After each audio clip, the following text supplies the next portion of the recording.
Très chers téléspectateurs, Assalamu alaikum wa rahmatullahi wa barakatuhu et bienvenue dans ce nouvel épisode, le califat, khilafat et comme thème, la clé de l'unité musulmane. J'ai le plaisir d'accueillir parmi nous deux de nos panélistes très fréquents sur les chaînes de la MTA, Mourabi Ibrahim Saheb et Kaysar Soudari Saheb. Messieurs, Assalamu alaikum wa rahmatullahi wa barakatuhu. Wa alaykoum salam wa rahmatullahi wa barakatuh. Alors, comme nous le savons, suite aux récents événements dans le monde, notamment la crise actuelle qui se déroule en Palestine, nous voyons qu'il y a une désunion au sein du monde musulman et ceci est devenu plus évident que jamais de nos jours. Alors, l'absence de réponse cohérente de la part des pays musulmans et de leurs dirigeants a laissé beaucoup de personnes frustrées et découragées, surtout les musulmans de nos jours. Alors, il est clair qu'il existe un besoin urgent d'une force unificatrice. Et un nombre croissant de musulmans se tournent vers l'idée d'établir le khilafat, c'est-à-dire de choisir un califat comme solution pour combler les fossés qui les divisent. Alors le monde musulman est depuis longtemps aux prises avec des divisions internes, comme nous le savons, qui très souvent est alimentées par les différentes sectes qui existent au sein du monde musulman et des divergences géopolitiques. Et bien sûr, il est désormais très urgent de trouver un chef, un leader, c'est-à-dire un khalifa, un calife. Un tel leader, par la grâce de Dieu, existe bien et bien. Et nous le connaissons très bien. Il s'appelle Hazrat Mirza Masroor Ahmad et Ayatollah Ta'ala bin Sahil Aziz, qu'Allah l'aide toujours de sa puissance divine. Et Hazrat Mirza Masroor Ahmad et Ayatollah Ta'ala bin Sahil Aziz, il est le 5e calife de la communauté musulmane Ahmadiyya. Alors depuis des décennies, il a conseillé aux musulmans que l'unité est le seul moyen de libérer le monde musulman des chaînes de la discorde. Il a aussi été invité à des congrès, des conférences et des parlements du monde entier. Il répète sans cesse le même message. Le monde musulman, en effet le monde entier, doit s'unir pour restaurer la paix mondiale. Les intérêts particuliers et les ambitions des nations doivent être mises de côté au profit d'une cause plus noble, c'est-à-dire la paix mondiale. Donc cela dit, il ne suffit pas seulement de reconnaître le calife de l'époque. Il incombe à tous les croyants d'établir une relation solide avec lui et de rester fermement attachés à cette institution bénie. Et comme j'ai mentionné au début, nous sommes très bénis, très chanceux d'avoir accepté le calife actuel de la communauté musulmane Ahmadiyya. Peut-être, Kaysar Saheb, pouvez-vous nous expliquer comment est-ce que le calife de la communauté musulmane Ahmadiyya a été fondé? Tout à fait, Abdel Saheb, c'est une question que beaucoup se posent, surtout ceux qui ne sont pas dans la communauté. Donc, le califat musulman Ahmadiyya a été débuté après la disparition du Hazrat Masih Maud qui était décédé en 1908. Le premier califat, le premier successeur de celui décédé, a été élu en la personne de Hazrat Khalifatul Masih al-Awwal, en la personne de Hazrat Hakim al-Binuruddin.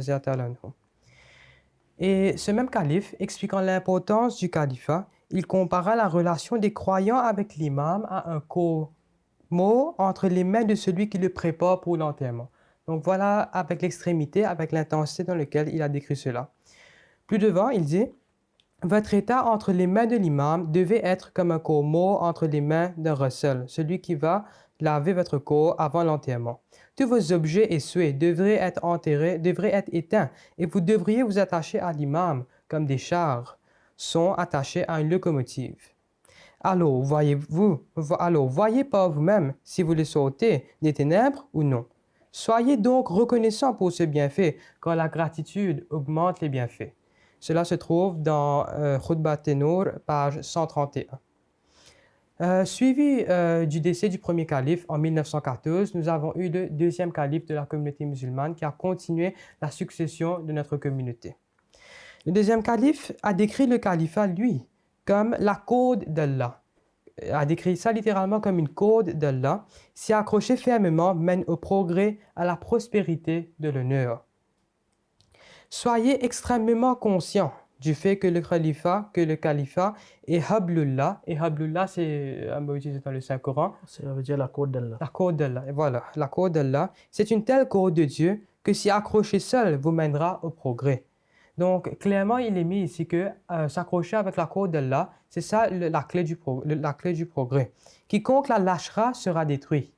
Cela se trouve dans Nizam et Khilafat, page 77. Face à la montée des conflits et des crises dans le monde islamique, tel que Abdel Saheb nous a mentionné, qui a l'autorité d'identifier et de nommer un dirigeant capable de guider la Oumma musulmane vers l'harmonie et la paix. Voilà, comme je disais, c'est ici que ces mots résonnent profondément dans les paroles de Hazrat Mirza Nasir Ahmed, le troisième califat qui a succédé à la communauté musulmane. Il nous a dit: nous croyons que c'est Allah lui-même qui nomme le calife. Si cette décision était laissée aux hommes, ils choisiraient comme calife celui qu'ils considèrent comme le plus supérieur. Oh, le calife! Le calife est choisi par Allah lui-même et son choix est irréprochable.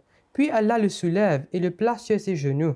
Et à ceux qui s'opposent à lui, il dit: combattez avec moi si vous nous avez la force. Et c'est ainsi que nous avons vu jusqu'à aujourd'hui, tous nos califats n'ont jamais eu des problèmes face aux opponents qui n'ont pas pu résoudre sans l'aide d'Allah. Par conséquent, nous, notre relation avec le calife doit être fondée sur notre relation avec Allah le Tout-Puissant. L'amour pour Allah Ta'ala doit se renforcer à mesure que l'on se rapproche du califat. Mais comme vous avez dit, comme le troisième calife de la communauté musulmane Ahmadiyya a dit que, contrairement à nous les Ahmadis, les non-Ahmadis, ils ont leur propre système, leur propre façon de penser concernant le calife, le khalifa, qui est supposé d'être un choisi d'Allah, un choisi de Dieu.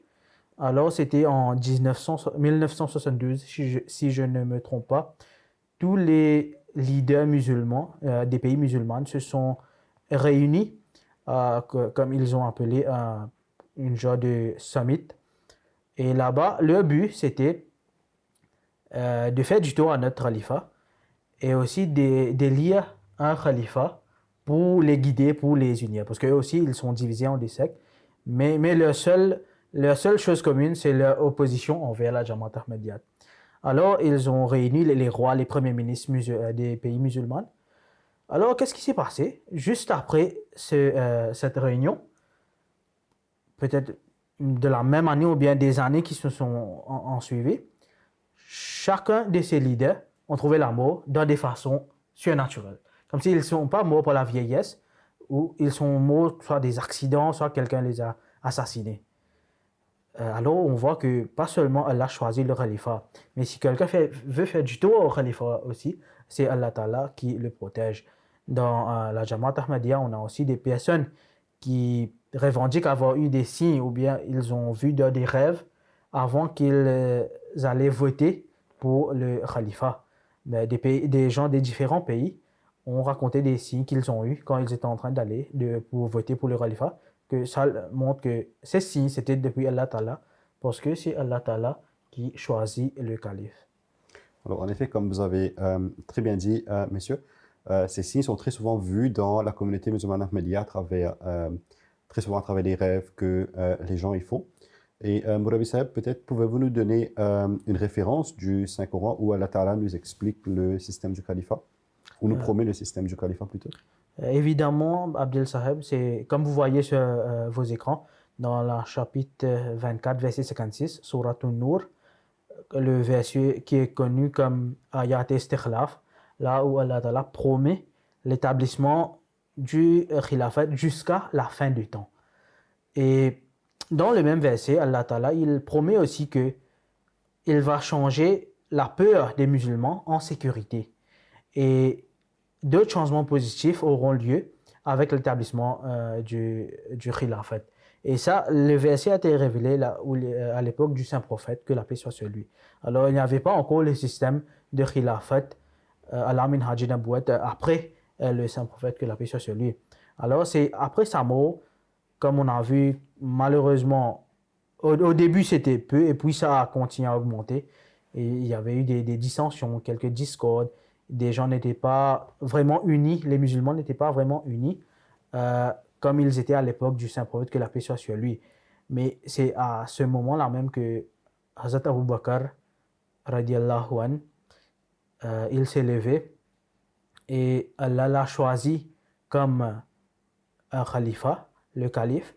Et on voit comme il a commencé à servir la communauté musulmane, à essayer d'apporter, de réunir les gens qui étaient dispersés, d'essayer de leur donner une sens de réconfort après la mort de leur prophète. Alors, toutes les promesses qui étaient mentionnées dans ce verset, on a vu dans la vie des Khulafa'i Rashidin, pas seulement Hazrat Abu Bakr, radiallahu anhu, mais les quatre aussi.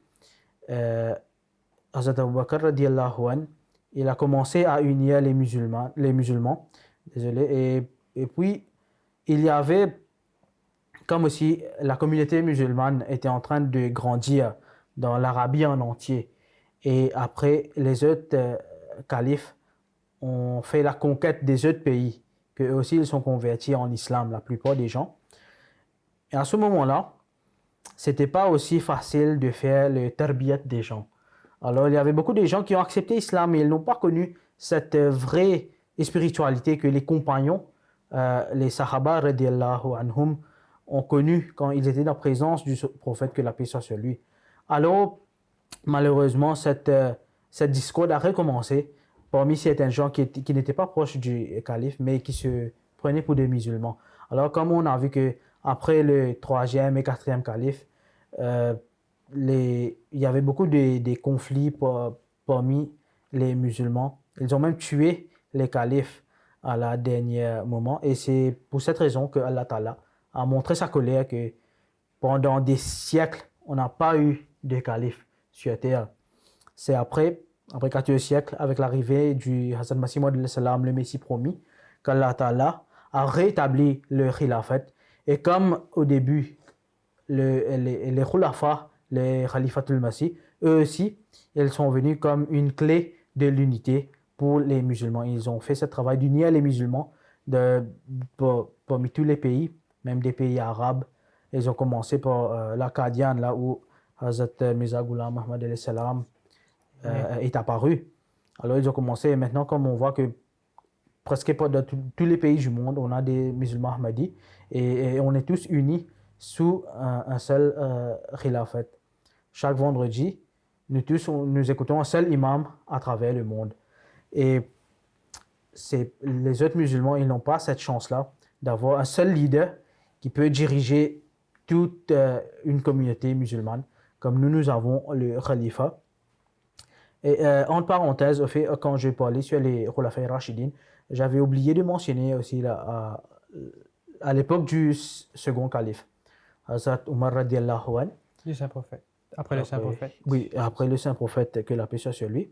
Le second calife, Hazrat Umar radiallahu anhu, il avait bien structuré la communauté musulmane avec des départements comme aujourd'hui nous avons dans la Jamaat. Alors si quelqu'un, un non-Ahmadi, il met une allégation qu'à l'époque du saint prophète, il n'y avait pas de département dans l'islam.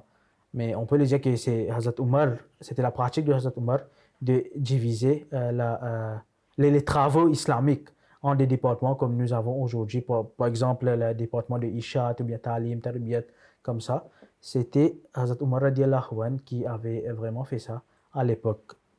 Et si nous revenons sur le Khalifatul Masih, alors le quatrième calife, Hazrat Mirza Tahir Ahmad Rahimullah alayh, il a déclaré que la relation de chaque Ahmadi avec le saint prophète, que la paix soit sur lui, et ses califes, ou avec le Messie promis, alayhi salam, et ses califes, doit être fondée sur la relation avec Allah. Si le fondement de leur relation ne se repose pas sur la relation avec Allah, alors cette relation est artificielle, fictive, et ça n'a pas de sens. Si l'amour d'Allah engendre cette relation, et qu'à mesure que leur amour pour Allah grandit, cette relation avec le saint prophète, que la paix soit sur lui, et les autres, se développe également. Alors, soyez assurés que ces personnes ne courent aucun danger, ni ici-bas, ni dans le delà. Ceux qui entretiennent ce type de relation, comme le quatrième calife a expliqué, alors ils seront à l'abri de tous les conflits. Ça se trouve dans un khutbah qu'il a fait le 23 novembre 1990. Et aussi, nous devons garder à l'esprit les conseils que notre bien-aimé calife actuel, Hazrat Amir al-Mu'minin, Khalifatul Messie al-Ghamis, Ayyadallahu ta'ala bin Nasr al-Aziz, qu'Allah lui vienne en aide, il nous a adressé au centenaire du Khilafat en 2008. La responsabilité qu'on a pour construire un lien fort avec le Khalifa. Donc, il a dit que nous affirmons solennellement que nous œuvrons jusqu'à notre dernier souffle pour la sauvegarde et la stabilité de l'institution du Khilafat et que nous continuerons d'instruire nos enfants et les générations futures à nouer un lien éternel avec le califat et à bénéficier de ses bienfaits afin que le Khilafatul Ahmadiyya perdure en toute sécurité jusqu'au jour de résurrection. Ça, c'était noté dans Al-Fazal le 25 juillet 2008.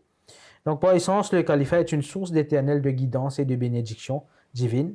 Il est l'âme du monde musulman et le lien indéfectible qui assure les progrès de la communauté musulmane. Ça aussi assure le bien et la sécurité de chaque croyant. Donc, l'appel est clair. Demeurer attaché au califat, car c'est dans cet attachement même qui réside la clé pour sortir des ténèbres vers la lumière divine. Et aussi, c'est la clé pour une communauté musulmane unie et durable. Jazakumullah, messieurs. Jazakumullah pour cette explication très détaillée. Alors, très chers téléspectateurs, nous avons cherché des adresses, des discours de notre bien-aimé calife et nous avons préparé une vidéo pour vous présenter ces mots bénis de notre calife. Alors, regardons ensemble. As I said at the outset, it is the need of the time that we all join together and instead of inveighing against one another religious sentiments, we join forces and work towards building a better future for our children and future generations. Let us set aside our differences and work faithfully towards developing true and sustainable peace in the world. Let us respect one another and strive to build a better society founded upon principles of unity and the common good. May Allah the Almighty enable us all to do this. Thank you very much.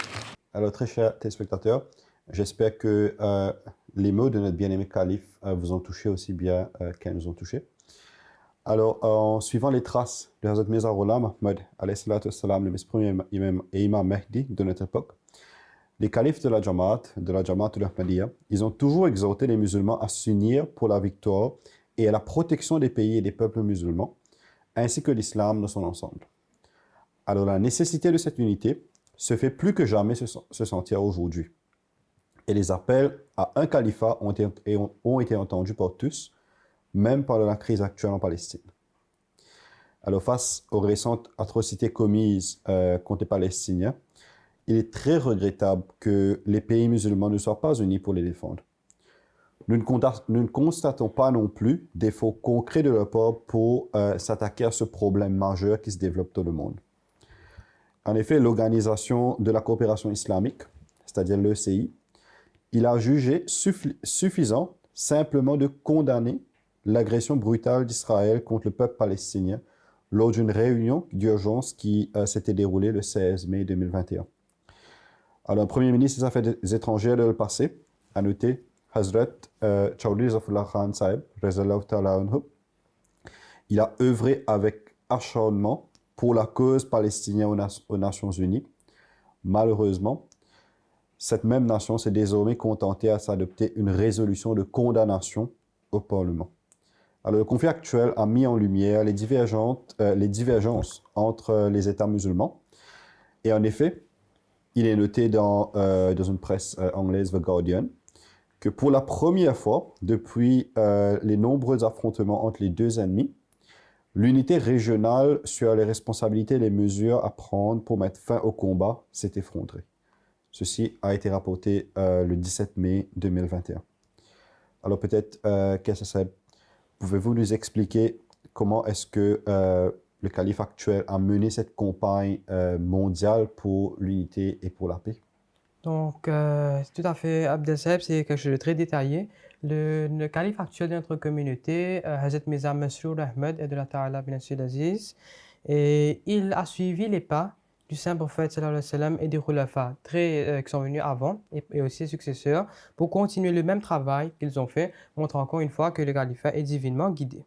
Donc, allons voir le sunnah du saint prophète sallallahu alayhi wa sallam. Il est très connu à envoyer des lettres au roi de l'Iran, au roi de la Perse, Et cela a été quelque chose de très récurrent. Et voilà, nous avons aussi ici le cinquième khalife, le calife actuel.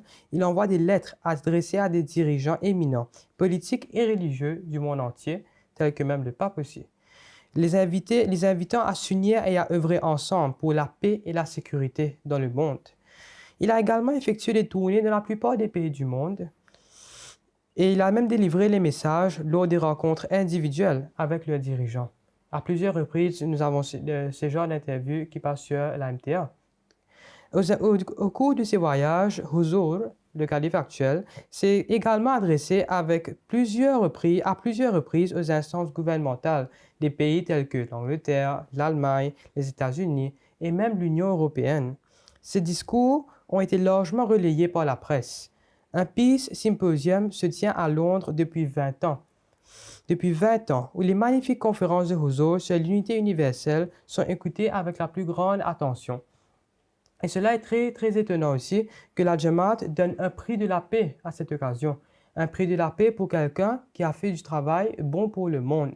Donc ça montre que la communauté musulmane ahmadiyya œuvre pour un seul but et c'est pour la paix. Ça n'a aucun côté de la haine envers n'importe qui que ce soit.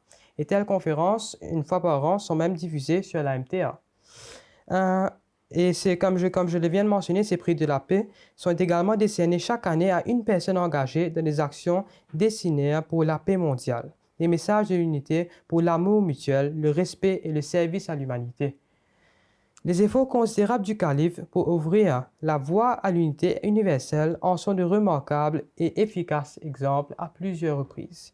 Captiver les cœurs par un appel international à la paix, tel que la guerre à Gaza, la guerre en Ukraine également. Le khalifa, dans plusieurs de ses sermons vendredi, en a fait mention de cela pour que cela arrête au plus vite que possible, pour qu'un traité de paix soit choisi au plus bref délai. Et la guerre entre le Pakistan et l'Inde aussi. Voilà. Le calife est très up-to-date, comme on dit, et il connaît très bien les renseignements dans le monde entier. La fréquence avec laquelle Amir al-Mu'minin, c'est-à-dire le calife, a propagé et proclamé le message de paix et de prospérité à travers le monde a profondément marqué les esprits à tel point que dans certains pays, Amir al-Mu'minin est considéré comme l'ambassadeur de la paix. C'est un titre qui lui a été acquis pendant plusieurs pays. Ce titre a été donné. Un fort consensus se développe parmi les dirigeants mondiaux. La paix ne peut pas être instaurée dans le monde qu'en adoptant les points de vue du véritable islam. Seulement le véritable islam et tels enseignements sont proclamés par le chef de la communauté musulmane ahmadiyya, comme j'ai mentionné actuellement, le cinquième calife. Il devient de plus en plus évident pour les chefs d'État et les intellectuels du monde entier, et il le déclare ouvertement, que le véritable islam, l'islam qui porterait la paix, qui montre la paix, c'est le Jamaat Ahmadiyya. De telles reconnaissances de la part des dirigeants non musulmans sont nombreuses, sont très récurrentes, et cela prouve encore une fois que la communauté musulmane ahmadiyya n'est pas seulement une communauté dirigée par les personnes, mais c'est dirigé divinement par Allah directement. Et nous voyons comment la succession marche d'une façon très divine. Et le khalifa, il arrive à porter l'unité entre les musulmans. Mais nous voyons aussi que récemment, avec la mort du pape, notre calife, Hazrat Amir al-Mu'minin, qu'Allah lui vienne en aide, il a envoyé ses condoléances au Vatican. Et il a aussi mentionné les bonnes choses qu'ont œuvré ce pape et les bons changements qu'il a apportés, des bons travaux qu'il a fait pour son peuple. Il a mentionné tout cela.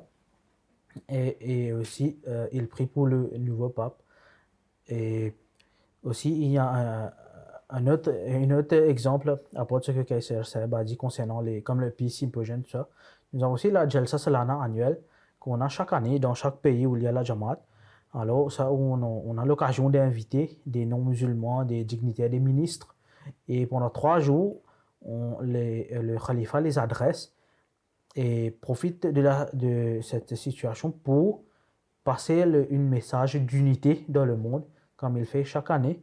Il tente de sensibiliser, de faire savoir aux ministres qu'il faut avoir la justice absolue pour pouvoir réussir dans le monde et pour pouvoir avoir une société paisible et en harmonie. Jazakumullah pour ces explications bien détaillées sur les différentes activités que notre chef spirituel, le calife actuel, Hazrat Mirza Masroor Ahmad Ayadullah Ta'ala bin Sahil Aziz, et en effet les précédents califes aussi, ils ont mené un combat très acharné, mais un combat pour restaurer la paix dans le monde. Alors, messieurs, malheureusement, c'est tout ce que le temps nous permet d'expliquer dans ce programme. Il est vrai que pour expliquer sur la paix et sur le combat que le calife mène, ça demande beaucoup de temps. Mais jazakumullah encore une fois pour vos réponses très détaillées. Et jusqu'à la prochaine fois. Assalamu alaikum wa rahmatullahi wa barakatuhu. Wa alaykum salam wa Wa rahmatullahi wa barakatuh. À vous, très chers téléspectateurs, jazakumullah pour nous avoir écoutés pendant ce programme. Et j'espère que le message de la paix que notre calife, œuvre à mener dans le monde vous soit porté à cœur très bien, aussi bien que nous. Jusqu'à la prochaine fois. Jazakumullah. Assalamu alaikum wa rahmatullahi wa barakatuh.